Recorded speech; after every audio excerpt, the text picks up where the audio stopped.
सत श्री अकाल, स्वागत है। गौरव शुक्ला मैं हां तुहाडे नाल हाज़र हां। फर्क तां पैंदा है लैके जदों साबका सीएम ते डिप्टी सीएम दे वल्लों अगाऊं जमानत दी अर्जी लगाई जावे, अदालत दे विच अदालत उन्हां नूं सम्मन करके सद रही होवे, फिर फर्क तां पैंदा है। ਅੱਜ शुरुआत करन जा रहे हैं साबका सीएम प्रकाश सिंह बादल ਅਤੇ ਸਾਬਕਾ डिप्टी सीएम सुखबीर सिंह बादल ਦੇ ਨਾਲ जुड़ी खबर ਦੇ ਨਾਲ। सुखबीर सिंह बादल ਅਤੇ प्रकाश सिंह बादल ਦੇ ਵੱਲੋਂ ਅਗਾਊਂ ਜ਼ਮਾਨਤ ਦੀ अर्जी लगाई गई है। अदालत तो अगाऊं जमानत मंगी गई है। फरीदकोट अदालत ਦੇ ਵਿੱਚ दाखिल की गई है अर्जी। कोटकपुरा गोलीकांड मामले ਦੇ ਵਿੱਚ इस जमानत की अगाऊं जमानत की अर्जी लगाई गई है। अगाऊं जमानत की अर्जी के उत्ते 14 मार्च ਨੂੰ सुनवाई होगी। कोटकपुरा गोलीकांड ਦੇ ਵਿੱਚ SIT ने 24 फरवरी ਨੂੰ चार्जशीट दाखिल की सी। इस चार्जशीट ਦੇ ਵਿੱਚ ਸਾਬਕਾ सीएम, ਸਾਬਕਾ डिप्टी सीएम, तत्काली सीएम ਤੇ डिप्टी सीएम, तत्काली DGP ਤੇ ਹੋਰ ਕਈ ਵੱਡੇ ਪੁਲਿਸ ਅਧਿਕਾਰੀਆਂ ਦਾ ਵੀ ਜ਼ਿਕਰ ਸੀ। ਤੇ ਉਸ ਚਾਰਜਸ਼ੀਟ ਤੋਂ ਬਾਅਦ 23 ਮਾਰਚ ਨੂੰ ਅਦਾਲਤ ਨੇ ਪੇਸ਼ ਹੋਣ ਦੇ ਲਈ ਸੰਮਨ ਕੀਤਾ ਹੋਇਆ ਹੈ ਸਾਬਕਾ ਸੀਐਮ ਪ੍ਰਕਾਸ਼ ਸਿੰਘ ਬਾਦਲ ਤੇ ਸਾਬਕਾ ਡਿਪਟੀ ਸੀਐਮ ਤਤਕਾਲੀ ਗ੍ਰਹਿ ਮੰਤਰੀ ਸੁਖਬੀਰ ਸਿੰਘ ਬਾਦਲ ਨੂੰ ਵੀ। ਕਾਬਿਲੇ ਗੌਰ ਹੈ ਕਿ 2015 ਦੇ ਵਿੱਚ ਬੇਅਦਬੀ ਦੀ ਘਟਨਾ ਵਾਪਰਦੀ ਹੈ ਤੇ ਉਸ ਤੋਂ ਬਾਅਦ ਗੋਲੀकांड ਦੀ ਘਟਨਾ ਵਾਪਰੀ ਅਕਤੂਬਰ ਦੇ ਵਿੱਚ ਕੋਟਕਪੁਰਾ ਤੇ ਬਹਿਬਲ ਕਲਾਂ ਦੇ ਵਿੱਚ। ਕੋਟਕਪੁਰਾ ਦੇ ਵਿੱਚ ਜਾਨੀ ਨੁਕਸਾਨ ਤੋਂ ਬਚਾ ਰਿਹਾ ਸੀ ਪਰ ਉੱਥੇ ਗੋਲੀ ਚੱਲੀ ਸੀ। ਉਸ ਨੂੰ ਲੈ ਕੇ ਇਹ ਪੂਰਾ ਮਾਮਲਾ ਹੈ। SIT ਨੇ ਆਪਣੀ ਰਿਪੋਰਟ ਸੌਂਪੀ ਹੈ, ਚਾਰਜਸ਼ੀਟ ਸੌਂਪੀ ਗਈ ਹੈ, ਅਦਾਲਤ ਦੇ ਵਿੱਚ ਹੈ ਤੇ ਉਸ ਦੇ ਵਿੱਚ ਸਾਬਕਾ ਸੀਐਮ ਤੇ ਡਿਪਟੀ ਸੀਐਮ ਦੇ ਨਾਲ DGP ਉਸ ਸਮੇਂ ਦੇ ਤੇ ਕਈ ਵੱਡੇ ਅਧਿਕਾਰੀਆਂ ਦਾ ਵੀ ਨਾਮ ਸ਼ਾਮਿਲ ਹੈ।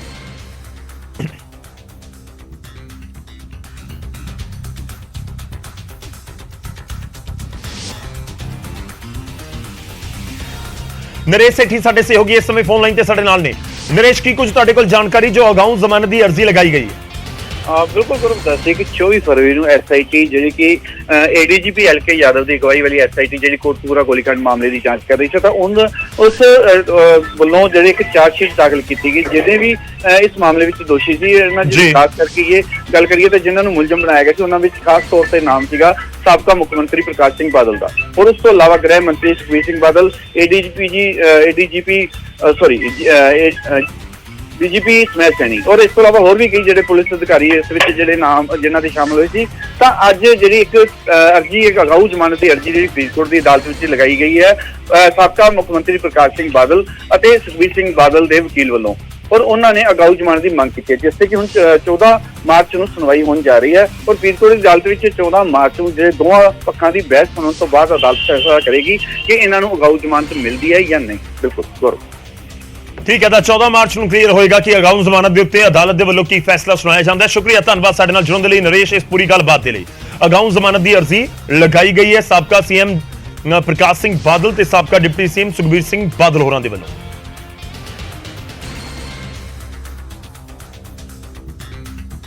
ਹੁਣ ਅੱਗੇ ਵਧਦੇ ਹਾਂ ਤੇ ਗੱਲ ਹੋਵੇਗੀ ਬਜਟ ਇਜਲਾਸ ਦੀ। ਇਜਲਾਸ ਜਾਰੀ ਹੈ ਤੇ ਇਜਲਾਸ ਦੇ ਵਿੱਚ ਮੂਸੇਵਾਲਾ ਕਤਲकांड ਦੀ ਗੂੰਜ ਵੀਰਵਾਰ ਨੂੰ ਵਿਧਾਨ ਸਭਾ ਦੇ ਅੰਦਰ ਸੁਣਾਈ ਦਿੱਤੀ।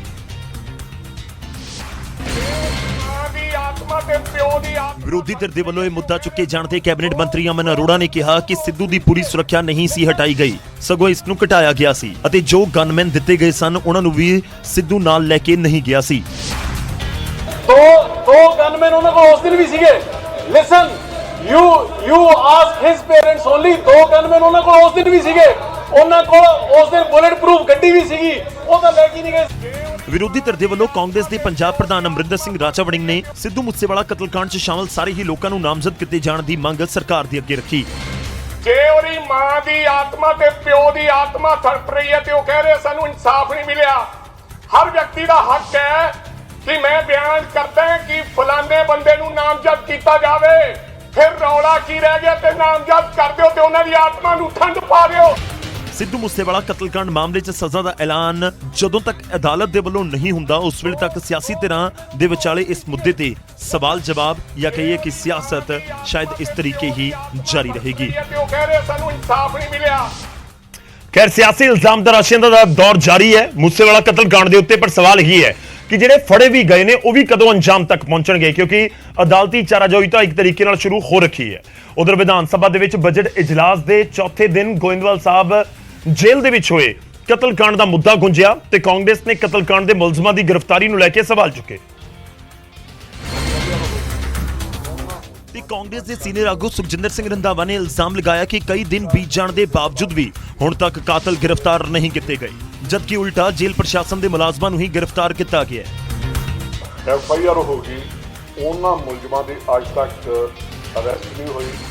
ਉਲਟਾ ਜਿਹੜੇ ਉੱਥੇ ਮੁਲਾਜ਼ਮ ਸੀਗੇ ਉਹਦੇ ਸੁਪਰਡੈਂਟ ਜੇਲ੍ਹ ਜਾਂ ਬਾਕੀ ਜਿੰਨੇ ਮੁਲਾਜ਼ਮ ਸੀ ਉਹਨਾਂ ਦੇ ਉੱਪਰ FIR ਦਰਜ ਹੋ ਕੇ ਅਰੈਸਟ ਵੀ ਹੋਈ। ਕਾਂਗਰਸ ਨੇ ਮੁਲਜ਼ਮ ਗੈਂਗਸਟਰਾਂ ਦੀ ਗ੍ਰਿਫਤਾਰੀ ਦੀ ਮੰਗ ਕੀਤੀ, ਨਾਲ ਹੀ ਗੈਂਗਸਟਰਾਂ ਨੂੰ ਕੈਟਾਗਰਾਈਜ਼ ਕਰਕੇ ਵੱਖ-ਵੱਖ ਰੱਖਣ ਦੀ ਮੰਗ ਵੀ ਕੀਤੀ ਗਈ। ਗੁੰਡੇ ਜਾਂ ਗੈਂਗਸਟਰ, ਆਪਾਂ ਗੈਂਗਸਟਰਾਂ ਨੂੰ ਗਲੋਰੀਫਾਈ ਕਰਨ ਲਈ ਕਹਿ ਦਿੰਦੇ ਆ, ਤੇ ਇਹ ਜਿਹੜੇ ਗੁੰਡੇ ਨੇ ਇਹਨਾਂ ਨੂੰ ਪਹਿਲਾਂ ਧਿਆਨ 'ਚ ਰੱਖਣਾ ਚਾਹੀਦਾ ਕਿ ਇਸ ਗਰੁੱਪ ਦੇ ਤੇ ਕਿਤੇ ਉਹ ਇਕੱਠੇ ਨਾ ਹੋਣ। 26 ਫਰਵਰੀ ਨੂੰ ਗੋਇੰਦਵਾਲ ਜੇਲ੍ਹ ਦੇ ਵਿੱਚ ਭਗਵਾਨਪੁਰੀਆ ਗੈਂਗ ਦੇ 2 ਗੈਂਗਸਟਰ ਮਨਮੋਹਨ ਮੋਹਣਾ ਅਤੇ ਮਨਦੀਪ ਤੂਫਾਨ ਦਾ ਕਤਲ ਕਰ ਦਿੱਤਾ ਗਿਆ ਸੀ ਤੇ ਕਤਲ ਸਮੇਂ ਦੀਆਂ ਵੀਡੀਓਜ਼ ਵੀ ਸਾਹਮਣੇ ਆਈਆਂ ਸਨ, ਜਿਸ ਦੇ ਵਿੱਚ ਗੈਂਗਸਟਰ ਸਚਿਨ ਭਿਵਾਨੀ ਅਤੇ ਅੰਕਿਤ ਸੇਰਸਾ ਸਣੇ ਕਈ ਗੈਂਗਸਟਰ ਜਸ਼ਨ ਮਨਾਉਂਦੇ ਨਜ਼ਰ ਆਏ ਸੀ।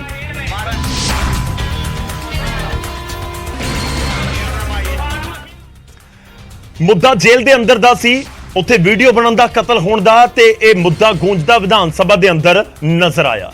ਉਧਰ ਕਾਨੂੰਨ ਵਿਵਸਥਾ ਦੇ ਮੁੱਦੇ ਉੱਤੇ ਲਗਾਤਾਰ ਘਮਸਾਣਤਾ ਮਚਿਆ ਹੋਇਆ ਹੈ। ਵਿਧਾਨ ਸਭਾ ਦੇ ਅੰਦਰ ਅਤੇ ਬਾਹਰ ਵਿਰੋਧੀ ਸਰਕਾਰ ਨੂੰ ਘੇਰਨ ਦੀ ਕੋਸ਼ਿਸ਼ ਦੇ ਵਿੱਚ ਲੱਗੇ ਹੋਏ ਨੇ। ਬੀਜੇਪੀ ਨੇ ਸਰਕਾਰ ਦੇ ਖਿਲਾਫ ਮੋਰਚਾ ਖੋਲ੍ਹਿਆ ਤੇ ਪੰਜਾਬ ਬੀਜੇਪੀ ਨੇ ਵੀ ਕਾਨੂੰਨ ਵਿਵਸਥਾ ਨੂੰ ਲੈ ਕੇ ਸਰਕਾਰ ਦੇ ਖਿਲਾਫ ਹੱਲਾ ਬੋਲਿਆ। ਪੰਜਾਬ ਭਰ ਤੋਂ ਆਏ ਬੀਜੇਪੀ ਵਰਕਰ ਬੀਜੇਪੀ ਦਫ਼ਤਰ 'ਚ ਇਕੱਠੇ ਹੋਏ ਤੇ ਵੱਡਾ ਰੋਸ ਪ੍ਰਦਰਸ਼ਨ ਕੀਤਾ। ਲੰਮੀਆਂ ਤਕਰੀਰਾਂ ਹੋਈਆਂ ਤੇ ਸਰਕਾਰ ਨੂੰ ਕਾਨੂੰਨ ਵਿਵਸਥਾ ਤੇ ਕਾਰਵਾਈ ਦੇ ਲਈ ਚੈਲੰਜ ਵੀ ਕੀਤੇ ਗਏ। ਕੋਈ ਗੱਲ ਹੈ ਪਰਾਂ ਦੀ ਸਰਕਾਰ, ਉਹ ਭਾਈ ਹੁਣ ਤੂੰ ਸਰਕਾਰ ਚ ਨਾ, ਤੂੰ ਗਵਰਨਮੈਂਟ ਆ, ਤੂੰ ਬੋਲਣਾ ਨਹੀਂ, ਤੂੰ ਐਕਸ਼ਨ ਕਰਨਾ ਹੈ। ਜਦੋਂ ਤੇਰੀ ਪੁਲਿਸ ਦੀ ਪਿਟਾਈ, ਇਸ ਬਹਾਦਰ ਪੁਲਿਸ ਦੀ ਪਿਟਾਈ ਅਜਨਾਲੇ ਥਾਣੇ 'ਚ ਹੋ ਰਹੀ ਸੀ, ਤੇਰਾ ਉਹ ਖੂਨ ਕਿਉਂ ਨਹੀਂ ਖੋਲਿਆ? ਤਕਰੀਰਾਂ ਦੇ ਘਰਾਓ ਤੋਂ ਬਾਅਦ ਬੀਜੇਪੀ ਨੇ ਵਿਧਾਨ ਸਭਾ ਦੇ ਵੱਲ ਕੂਚ ਕੀਤਾ, ਪਰ ਬੈਰੀਕੇਡ ਲਗਾ ਕੇ ਖੜੀ ਪੁਲਿਸ ਨੇ ਬੀਜੇਪੀ ਦੇ ਵਰਕਰਾਂ ਨੂੰ ਰਾਹ 'ਚ ਰੋਕ ਲਿਆ। ਭਾਜਪਾ ਨੇ ਬੈਰੀਕੇਡ ਤੋੜ ਕੇ ਅੱਗੇ ਵਧਣ ਦੀ ਕੋਸ਼ਿਸ਼ ਕੀਤੀ ਤੇ ਇਸ ਵਿਚਾਲੇ ਮਾਹੌਲ ਤਣਾਅਪੂਰਨ ਹੁੰਦਾ ਵੀ ਨਜ਼ਰ ਆਇਆ। ਪੁਲਿਸ ਨੇ ਭਾਜਪਾ ਵਰਕਰਾਂ ਨੂੰ ਖਦੇੜਨ ਦੇ ਲਈ ਵਾਟਰ ਕੈਨਨ ਦਾ ਇਸਤੇਮਾਲ ਕੀਤਾ। ਇਸ ਦੌਰਾਨ ਕੁਝ ਵਰਕਰਾਂ ਨੂੰ ਹਿਰਾਸਤ ਦੇ ਵਿੱਚ ਵੀ ਲੈ ਲਿਆ ਗਿਆ। ਇਹ ਲਾਅ ਐਂਡ ਆਰਡਰ ਤੇ ਇਹ ਅੱਜ ਧਰਨਾ ਹੈ। ਅਸੀਂ ਲਾਅ ਐਂਡ ਆਰਡਰ ਖਰਾਬ ਥੋੜੀ ਕਰਾਂਗੇ। ਸੋ ਅਸੀਂ ਜੋ ਕਾਇਦੇ ਕਾਨੂੰਨ ਹੈ, ਅਸੀਂ ਸਾਡਾ ਰਾਈਟ ਹੈ ਪ੍ਰੋਟੈਸਟ ਕਰਨ ਦਾ, ਉਹਨਾਂ ਦਾ ਰਾਈਟ ਹੈ ਸਾਨੂੰ ਰੋਕਣਾ। ਬੀਜੇਪੀ ਦਾ ਇਲਜ਼ਾਮ ਹੈ ਕਿ ਪੰਜਾਬ 'ਚ ਕਾਨੂੰਨ ਵਿਵਸਥਾ 80 ਤੇ 90 ਦੇ ਦਹਾਕੇ ਤੋਂ ਵੀ ਖਰਾਬ ਹੋ ਚੁੱਕੀ ਹੈ, ਜਦਕਿ ਸਰਕਾਰ ਅਜਨਾਲਾ ਕਾਂਡ ਜਾਂ ਦੂਜੇ ਮੁੱਦਿਆਂ ਨੂੰ ਲੈ ਕੇ ਕੋਈ ਵੀ ਕਾਰਵਾਈ ਕਰਨ ਨੂੰ ਤਿਆਰ ਨਹੀਂ। ਤਾਂ ਬੀਜੇਪੀ ਦੇ ਵੱਲੋਂ ਹੱਲਾ ਬੋਲਿਆ ਗਿਆ ਚੰਡੀਗੜ੍ਹ ਦੇ ਵਿੱਚ। ਕਾਬਿਲੇ ਗੌਰ ਵੀ ਹੈ ਕਿ ਜਿਹੜੇ ਕਾਂਗਰਸੀ ਬੀਜੇਪੀ ਦੇ ਵਿੱਚ ਗਏ ਨੇ, ਪਾਰਟੀ ਜਿਨ੍ਹਾਂ ਨੇ ਬਦਲੀ ਹੈ, ਉਹ ਵੀ ਇਸ ਪ੍ਰਦਰਸ਼ਨ ਦੇ ਵਿੱਚ ਨਜ਼ਰ ਆਏ। ਉਹਨਾਂ ਦੇ ਵਿੱਚ ਇੱਕ ਨਾਮ ਮਨਪ੍ਰੀਤ ਸਿੰਘ ਬਾਦਲ ਦਾ ਵੀ ਸੀ। ਖੈਰ, ਜਦੋਂ ਕਾਨੂੰਨ ਵਿਵਸਥਾ ਦਾ ਮੁੱਦਾ ਹੋਵੇ ਔਰ ਜ਼ਬਰਦਸਤ ਹੰਗਾਮਾ ਹੋਵੇ ਤੇ ਇਸ ਵਿਚਾਲੇ ਪੁਲਿਸ ਨੂੰ ਬੈਰੀਕੇਡ ਕਰਕੇ ਰੋਕਣਾ ਪਵੇ, ਰੋਕਣ 'ਚ ਦਿੱਕਤ ਹੋਵੇ, ਫਿਰ ਫਰਕ ਤਾਂ ਪੈਂਦਾ ਹੈ। ਉਧਰ ਜਥੇਦਾਰ ਦੇ ਹੋਲਾ ਮੁਹੱਲੇ ਦੇ ਮੌਕੇ ਦਿੱਤੇ ਪਾਰਲੀਮੈਂਟ ਦੇ ਟੁਕੜੇ ਵਾਲੇ ਬਿਆਨ ਤੇ ਸਿਆਸੀ ਘਮਸਾਨ ਛਿੜਿਆ ਹੋਇਆ ਹੈ। ਕਾਂਗਰਸ ਤੇ ਆਮ ਆਦਮੀ ਪਾਰਟੀ ਸਣੇ ਬੀਜੇਪੀ ਨੇ ਜਥੇਦਾਰ ਦੇ ਉੱਤੇ ਤਿੱਖੇ ਸ਼ਬਦੀ ਹਮਲੇ ਬੋਲੇ ਨੇ ਤੇ ਜਥੇਦਾਰ ਨੇ ਭਾਰਤੀ ਪਾਰਲੀਮੈਂਟ ਦੇ 2 ਟੁਕੜੇ ਕਰਨ ਦੀ ਬਦਦੁਆ ਦਿੱਤੀ ਸੀ, ਜਿਸ ਤੇ ਆਮ ਆਦਮੀ ਪਾਰਟੀ ਨੇ ਜਥੇਦਾਰ ਤੇ ਇੱਕ ਖਾਸ ਸਿਆਸੀ ਪਾਰਟੀ ਦੀ ਭਾਸ਼ਾ ਬੋਲਣ ਦੇ ਇਲਜ਼ਾਮ ਲਗਾ ਦਿੱਤੇ, ਜਦਕਿ ਕਾਂਗਰਸ ਨੇ ਜਥੇਦਾਰ ਨੂੰ ਬਿਆਨਬਾਜ਼ੀਆਂ ਛੱਡ ਕੇ ਆਪਣੀਆਂ ਜ਼ਿੰਮੇਵਾਰੀਆਂ ਨਿਭਾਉਣ ਦੀ ਸਲਾਹ ਦਿੱਤੀ। ਜੋ ਇਹਨਾਂ ਨੂੰ ਇੱਕ ਧਿਰ ਵੱਲੋਂ ਕਿਹਾ ਜਾਂਦਾ ਹੈ ਉਸ ਨੂੰ ਗਾਂ ਆ ਕੇ ਬਿਆਨ ਕਰਦੇ। ਸਾਰੀਆਂ ਹੋਰ ਘਟਨਾਵਾਂ ਵਾਪਰ ਜਾਂਦੀਆਂ ਨੇ, ਉਦੋਂ ਜਥੇਦਾਰ ਸਾਹਿਬ ਕਿਉਂ ਚੁੱਪ ਕਰ ਜਾਂਦੇ? ਸਿੱਖ ਪੰਥ ਦਾ ਬਹੁਤ ਵੱਡਾ ਨੁਕਸਾਨ ਹੁੰਦੇ ਗਿਆ, ਉਦੋਂ ਜਥੇਦਾਰ ਸਾਹਿਬ ਕਿਉਂ ਚੁੱਪ ਕਰ ਜਾਂਦੇ? ਕਿ ਕਿਰਪਾ ਕਰਕੇ ਤੁਸੀਂ ਵੀ ਆਪਦੀਆਂ ਜ਼ਿੰਮੇਵਾਰੀਆਂ ਤੇ, ਕਿਉਂਕਿ ਤੁਸੀਂ ਬਹੁਤ ਸਤਿਕਾਰਯੋਗ ਹੋ, ਅਸੀਂ ਸਾਰੇ ਤੁਹਾਡਾ ਸਨਮਾਨ ਕਰਦੇ ਹਾਂ, ਪਰ ਅਸੀਂ ਇਹ ਚਾਹੁੰਦੇ ਕਿ ਤੁਸੀਂ ਵੀ ਆਪਦੀਆਂ ਜ਼ਿੰਮੇਵਾਰੀਆਂ ਨਿਭਾਉਂਦੇ ਹੋਏ ਜੋ ਪੰਜਾਬ ਦੇ ਹਾਲਾਤ ਹਨ, ਉਹਨਾਂ तमाम ਹਾਲਾਤਾਂ ਦੇ ਮੱਦੇਨਜ਼ਰ ਰੱਖਦੇ ਹੋਏ ਪੁਖਤਾ ਫੈਸਲੇ ਕਰੋ। ਜਥੇਦਾਰ ਗਿਆਨੀ ਹਰਪ੍ਰੀਤ ਸਿੰਘ ਨੇ ਕੌਮ ਦੇ ਨਾਮ ਆਪਣੇ ਸੁਨੇਹੇ ਦੇ ਵਿੱਚ ਇਲਜ਼ਾਮ ਲਗਾਏ ਸਨ ਕਿ ਅਕਾਲੀ ਦਲ ਹੁਣ ਸਰਮਾਏਦਾਰਾਂ ਦੀ ਪਾਰਟੀ ਬਣ ਚੁੱਕੀ ਹੈ। ਸ਼੍ਰੋਮਣੀ ਅਕਾਲੀ ਦਲ ਮਜ਼ਦੂਰਾਂ ਤੇ ਕਿਸਾਨਾਂ ਦੀ ਪਾਰਟੀ ਸੀ ਔਰ ਸ਼੍ਰੋਮਣੀ ਅਕਾਲੀ ਦਲ ਨੂੰ ਮਜ਼ਦੂਰਾਂ ਤੇ ਕਿਸਾਨਾਂ ਦੀ ਪਾਰਟੀ ਬਣਾਉਣਾ ਪਏਗਾ। ਇਹ ਸਰਮਾਏਦਾਰਾਂ ਦੀ ਪਾਰਟੀ ਨਹੀਂ ਸੀ, ਇਹ ਕਿਸਾਨਾਂ ਤੇ ਮਜ਼ਦੂਰਾਂ ਦੀ ਪਾਰਟੀ ਸੀ। ਔਰ ਜਿੰਨਾ ਚਿਰ ਸ਼੍ਰੋਮਣੀ ਅਕਾਲੀ ਦਲ ਕਿਸਾਨਾਂ ਮਜ਼ਦੂਰਾਂ ਦੀ ਪਾਰਟੀ ਨਹੀਂ ਬਣਦਾ, ਉਹਨਾਂ ਚਿਰ ਇਹ ਸੰਘਰਸ਼ ਨਹੀਂ ਕਰੇਗਾ, ਔਰ ਜਿੰਨਾ ਚਿਰ ਇਹ ਸੰਘਰਸ਼ ਨਹੀਂ ਕਰੇਗਾ ਉਹਨਾਂ ਚਿਰ ਜਿੱਤ ਪ੍ਰਾਪਤ ਨਹੀਂ ਹੋਏਗੀ। ਜਦਕਿ ਜਥੇਦਾਰ ਦੇ ਬਿਆਨ ਤੇ ਬੀਜੇਪੀ ਨੇ ਨਿਸ਼ਾਨਾ ਸਾਧਿਆ ਤੇ ਸਵਾਲ ਕੀਤਾ ਕਿ ਜਥੇਦਾਰ ਦੱਸਣ ਕਿ ਬਾਦਲ ਪਰਿਵਾਰ ਤੋਂ ਇਲਾਵਾ ਅਕਾਲੀ ਦਲ ਦੇ ਵਿੱਚ ਕੌਣ-ਕੌਣ ਸਰਮਾਏਦਾਰ ਹੈ ਤੇ ਉਹਨਾਂ ਨੇ ਇਹ ਸਰਮਾਇਆ ਕਿਵੇਂ ਕਮਾਇਆ ਹੈ। ਤਾਂ ਬਿਆਨ ਦੇ ਉੱਤੇ ਬਵਾਲ ਤਾਂ ਲਗਾਤਾਰ ਜਾਰੀ ਹੈ। ਹੁਣ ਅੱਗੇ ਵਧਦੇ ਇੱਕ ਵੱਡੀ ਖਬਰ CAG ਦੀ ਰਿਪੋਰਟ ਦੇ ਨਾਲ ਜੁੜੀ ਹੋਈ ਕੈਗ ਦੀ ਰਿਪੋਰਟ ਦੇ ਵਿੱਚ ਪਿਛਲੀ ਕਾਂਗਰਸ ਸਰਕਾਰ ਦੇ ਉੱਤੇ ਸਵਾਲ ਚੁੱਕੇ ਗਏ ਨੇ। ਇਸ ਰਿਪੋਰਟ ਦੇ ਵਿੱਚ ਜ਼ਿਕਰ ਕੀਤਾ ਗਿਆ, ਇੱਕ ਵੱਡਾ ਖੁਲਾਸਾ ਹੋਇਆ ਹੈ ਕਿ ਸਾਬਕਾ ਕਾਂਗਰਸ ਸਰਕਾਰ ਨੇ 53,000 ਕਰੋੜ ਦਾ ਇਸਤੇਮਾਲ ਕੀਤਾ ਹੀ ਨਹੀਂ। ਵਿਕਾਸ ਕਾਰਜਾਂ ਦੇ ਲਈ ਇਹ ਰਕਮ ਜਾਰੀ ਹੋਈ ਸੀ। ਇਹ ਕੈਗ ਦੀ ਰਿਪੋਰਟ ਦੇ ਹਵਾਲੇ ਤੋਂ ਤੁਹਾਨੂੰ ਜਾਣਕਾਰੀ ਦੇ ਰਹੇ ਹਾਂ ਕਿ 53,000 ਕਰੋੜ ਰੁਪਏ ਦਾ ਇਸਤੇਮਾਲ ਹੀ ਨਹੀਂ ਹੋਇਆ। ਬਿਨਾਂ ਬਜਟ ਵਿਵਸਥਾ ਦੇ 3492 ਕਰੋੜ ਰੁਪਏ ਖਰਚ ਕਰ ਦਿੱਤੇ ਗਏ ਔਰ ਪਿਛਲੀ ਕਾਂਗਰਸ ਸਰਕਾਰ ਦੀ ਬਜਟ ਪ੍ਰਕਿਰਿਆ ਠੀਕ ਨਹੀਂ ਸੀ। ਇਹ ਵੀ ਕੈਗ ਦੀ ਰਿਪੋਰਟ ਦੇ ਵਿੱਚ ਜ਼ਿਕਰ ਕੀਤਾ ਗਿਆ ਹੈ। ਭਲਕੇ ਪੰਜਾਬ ਦਾ ਬਜਟ ਪੇਸ਼ ਕੀਤਾ ਜਾਣਾ ਤੇ ਉਸ ਤੋਂ ਪਹਿਲਾਂ ਕੈਗ ਦੀ ਰਿਪੋਰਟ ਕਈ ਸਵਾਲ ਜ਼ਰੂਰ ਖੜੇ ਕਰਦੀ ਹੋਈ ਨਜ਼ਰ ਆ ਰਹੀ ਹੈ। ਵਿਕਾਸ ਕੰਮਾਂ ਦੇ ਲਈ 53,000 ਕਰੋੜ ਰੁਪਏ ਦਾ ਜ਼ਿਕਰ ਹੈ ਕਿ ਖਰਚ ਨਹੀਂ ਕੀਤੇ ਗਏ। ਜ਼ਿਕਰ ਇਹ ਵੀ ਹੈ ਕਿ 3492 ਕਰੋੜ ਰੁਪਇਆ ਖਰਚ ਕਰ ਦਿੱਤਾ ਗਿਆ। ਇੱਕ ਵੱਡੀ ਰਕਮ ਹੈ, ਕਰੀਬ 3500 ਕਰੋੜ ਦੀ ਬਜਟ ਵਿਵਸਥਾ ਤੋਂ ਬਿਨਾਂ ਹੀ ਉਸ ਨੂੰ ਜਿਹੜਾ ਖਰਚ ਕਰ ਦਿੱਤਾ ਗਿਆ 3492 ਕਰੋੜ ਨੂੰ। ਸਾਬਕਾ ਸਰਕਾਰ ਦੇ ਉੱਤੇ ਇਲਜ਼ਾਮ ਲਗਾਏ ਜਾ ਰਹੇ ਨੇ। 4.5 ਸਾਲ ਦੇ ਕਰੀਬ ਕਾਂਗਰਸ ਦੇ ਸਮੇਂ ਸੱਤਾ ਦੇ ਵਿੱਚ ਕੈਪਟਨ ਅਮਰਿੰਦਰ ਸਿੰਘ ਮੁੱਖ ਮੰਤਰੀ ਸੀ ਤੇ ਉਸ ਤੋਂ ਬਾਅਦ ਚਰਨਜੀਤ ਸਿੰਘ ਚੰਨੀ ਨੇ ਸੀਐਮ ਦਾ ਅਹੁਦਾ ਸੰਭਾਲਿਆ ਸੀ। ਤਾਂ 5 ਸਾਲ ਦਾ ਜ਼ਿਕਰ ਹੋ ਰਿਹਾ। ਕਾਂਗਰਸ ਨੂੰ ਸਵਾਲਾਂ ਦੇ ਕਟਹਿਰੇ ਦੇ ਵਿੱਚ ਖੜਾ ਕੀਤਾ ਜਾ ਰਿਹਾ।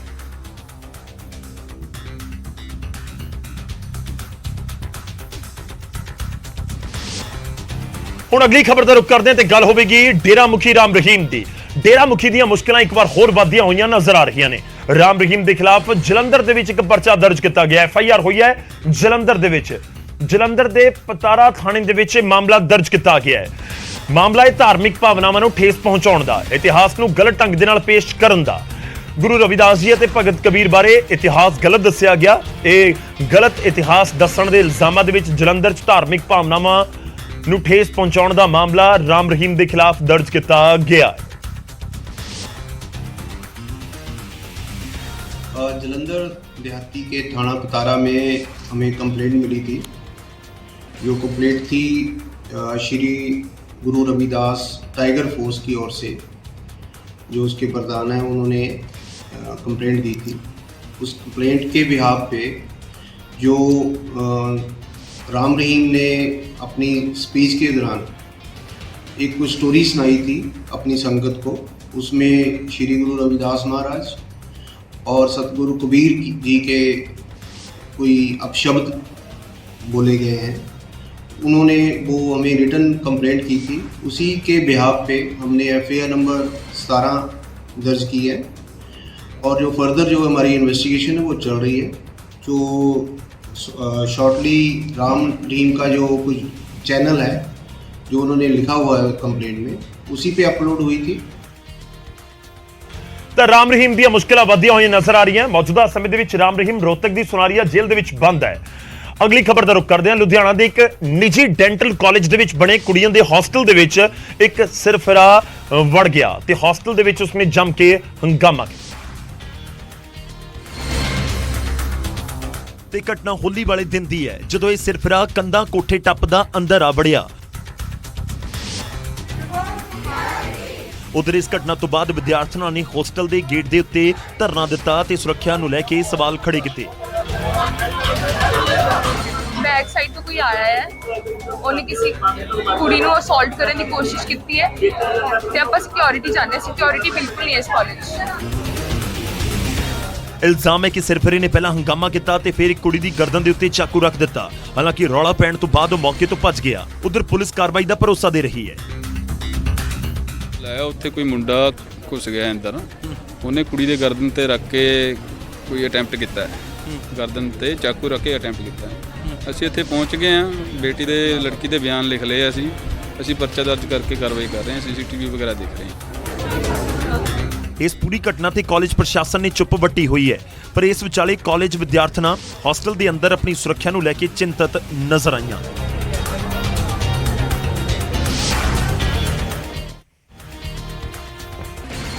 ਖੈਰ ਕੁੜੀਆਂ ਦੇ ਹੌਸਟਲ ਦੇ ਵਿੱਚ ਇੱਕ ਇਹ ਸਿਰਫਿਰਾ ਪਹੁੰਚ ਗਿਆ ਤਾਂ ਸਵਾਲ ਤਾਂ ਜ਼ਰੂਰ ਸੁਰੱਖਿਆ ਨੂੰ ਲੈ ਕੇ ਖੜੇ ਹੁੰਦੇ ਨੇ। ਖੈਰ ਕੁੜੀਆਂ ਦੇ ਵੱਲੋਂ ਪ੍ਰਦਰਸ਼ਨ ਵੀ ਕੀਤਾ ਗਿਆ ਵਿਦਿਆਰਥਣਾਂ ਦੇ ਵੱਲੋਂ ਤੇ ਸਵਾਲ ਤਾਂ ਉਸ ਪੂਰੇ ਪ੍ਰਸ਼ਾਸਨ ਦੇ ਉੱਤੇ, ਹੌਸਟਲ ਪ੍ਰਸ਼ਾਸਨ ਦੇ ਉੱਤੇ ਵੀ ਉੱਠਦੇ ਨੇ। ਉਧਰ ਜਲੰਧਰ ਦੇ ਨੂਰ ਮਹਿਲ ਰੇਲਵੇ ਫਾਟਕ ਦੇ ਕੋਲ ਕੁਝ ਬਦਮਾਸ਼ਾਂ ਨੇ ਇੱਕ ਦੁਕਾਨਦਾਰ ਦੇ ਉੱਤੇ ਹਮਲਾ ਕੀਤਾ ਤੇ ਉਸ ਦਾ ਅੰਗੂਠਾ ਹੱਥ ਦੇ ਨਾਲੋਂ ਵੱਖ ਕਰ ਦਿੱਤਾ। ਤੇ ਦੁਕਾਨਦਾਰ ਰੇਲਵੇ ਫਾਟਕ ਦੇ ਕੋਲ ਮੀਟ ਦੀ ਦੁਕਾਨ ਚਲਾਉਂਦਾ ਸੀ ਤੇ ਜਦੋਂ ਉਹ ਦੁਕਾਨ ਦੇ ਉੱਤੇ ਬੈਠਾ ਸੀ ਤਾਂ ਕੁਝ ਬਦਮਾਸ਼ਾਂ ਨੇ ਉਸ ਦੇ ਉੱਤੇ ਹਮਲਾ ਕਰ ਦਿੱਤਾ, ਜਿਸ ਨੂੰ ਗੰਭੀਰ ਜ਼ਖਮੀ ਹਾਲਤ ਦੇ ਵਿੱਚ ਹਸਪਤਾਲ 'ਚ ਦਾਖਲ ਕਰਵਾਇਆ ਗਿਆ। ਭਾਈ ਮੁੰਡੇ ਕਹਿੰਦੇ ਤੁਸੀਂ ਰਾਤੀ ਲੜਾਈ ਹੋਈ, ਮੈਂ ਕਿਹਾ ਮੇਰੀ ਭਾਈ ਲੜਾਈ ਕਿਸੇ ਨਾਲ ਨਹੀਂ ਹੋਈ, ਮੈਂ ਆਪਣੇ ਘਰੇ ਸੀ ਤੇ ਆਂਦੇ ਇਹਨਾਂ ਨੇ ਸ਼ੂਟ ਦਾਤ ਮਾਰਿਆ ਤੇ ਮੇਰੇ ਡੈਡੀ ਨੇ ਮੈਨੂੰ ਬਚਾਉਣ ਲਈ ਬਹੁਤ ਉਹ ਕੀਤਾ, ਪਰ ਇਹਨੇ ਫਿਰ ਵੀ ਮੁੰਡੇ ਹਟੇ, ਆਂਦੇ ਕੜਾ ਉੱਤੇ ਦਾਲ ਸਿੱਧੀ ਤਲਵਾਰ ਮਾਰੀ। ਠੀਕ ਹੈ ਜੀ। ਅੰਗੂਠਾ ਮੇਰਾ ਲਾਤਾ ਭਾਈ। ਉਧਰ ਪੀੜਤ ਦੇ ਮੁਤਾਬਕ ਉਹਨਾਂ ਦੀ ਕਿਸੇ ਦੇ ਨਾਲ ਕੋਈ ਦੁਸ਼ਮਣੀ ਜਾਂ ਰੰਜਿਸ਼ ਨਹੀਂ ਹੈ। ਪੁਲਿਸ ਨੇ ਵਾਰਦਾਤ ਤੋਂ ਬਾਅਦ ਇੱਕ ਮੁਲਜ਼ਮ ਨੂੰ ਕਾਬੂ ਕਰ ਲਿਆ ਹੈ, ਜਦਕਿ ਬਾਕੀ ਭੱਜਣ ਦੇ ਵਿੱਚ ਕਾਮਯਾਬ ਰਹੇ। ਗਏ ਮੁੰਡੇ ਭੱਜ ਗਏ ਸੀ, ਇੱਕ ਮੁੰਡਾ ਅਸੀਂ ਫੜ ਲਿਆ। ਹਾਂਜੀ, ਤਾਂ ਪੁਲਿਸ ਚੱਲਦੀ ਹੈ, ਜਿਹੜਾ ਮੁੰਡਾ ਕੋਈ ਸੱਟ ਲੱਗੀ ਉਹ ਦਾਖਲ ਕਰਵਾਇਆ। ਪੀੜਤ ਪਰਿਵਾਰ ਨੇ ਹੁਣ ਇਨਸਾਫ ਦੀ ਮੰਗ ਕੀਤੀ ਹੈ, ਜਦਕਿ ਸਵਾਲ ਇਹ ਵੀ ਹੈ ਕਿ ਆਖਿਰ ਹਮਲਾ ਕਿਉਂ ਕੀਤਾ ਗਿਆ ਤੇ ਇਸ ਦੇ ਪਿੱਛੇ ਵਜ੍ਹਾ ਕੀ ਰਹੀ ਹੋਵੇਗੀ।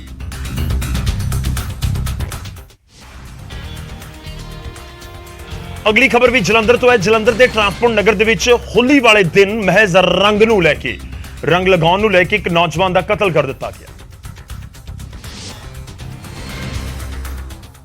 ਤੇ ਕਤਲ ਦੀ ਵਜ੍ਹਾ ਹੋਲੀ ਦੇ ਰੰਗ ਨੂੰ ਲੈ ਕੇ ਹੋਈ ਝੜਪ ਦੱਸੀ ਜਾ ਰਹੀ ਹੈ। ਪਰਿਵਾਰ ਦੇ ਮੁਤਾਬਿਕ ਹੋਲੀ ਦੇ ਰੰਗ ਨੂੰ ਲੈ ਕੇ ਮ੍ਰਿਤਕ ਤੇ ਕੁਝ ਨੌਜਵਾਨਾਂ ਦੇ ਵਿਚਾਲੇ ਝਗੜਾ ਹੋ ਗਿਆ ਸੀ, ਜਿਸ ਤੋਂ ਬਾਅਦ ਨੌਜਵਾਨ ਦਾ ਚਾਕੂ ਮਾਰ ਕੇ ਕਤਲ ਕਰ ਦਿੱਤਾ ਗਿਆ।